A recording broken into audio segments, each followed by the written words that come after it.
નમસ્કાર દર્શક મિત્રો, હું છું રૂપલ લોણીચિયા. સંપૂર્ણ ન્યૂઝમાં આપનું સ્વાગત છે. ડીસા એપીએમસીના ચેરમેન અને ડીસાના પૂર્વ ધારાસભ્ય ગોવાભાઈ રબારીના જન્મદિવસ નિમિત્તે શનિવારે ડીસા અને થરાદમાં રક્તદાન કેમ્પ યોજવામાં આવ્યો હતો, જેમાં 155 બોટલ રક્ત એકત્રિત કરવામાં આવ્યું હતું.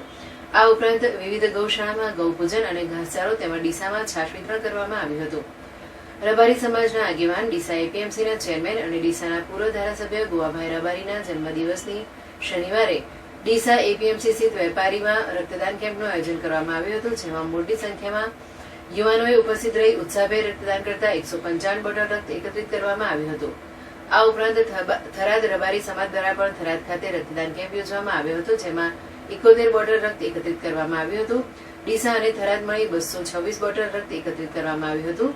શનિવારે સવારથી જ શુભેચ્છકો, સમર્થકો અને આગેવાનોએ ડીસા એપીએમસીમાં ચેરમેન ગોવાભાઈ રબારીને જન્મદિવસની શુભકામનાઓ પાઠવી હતી. આ ઉપરાંટ ટેટોડા ગૌશાળા, શેગરા ગૌશાળા, જૂના ડીસા ગૌશાળા, રામસણ ગૌશાળા, ધાનેરા ગૌશાળા સહિતમાં ગાયોને ઘાસચારો ખવડાવવામાં આવ્યો હતો.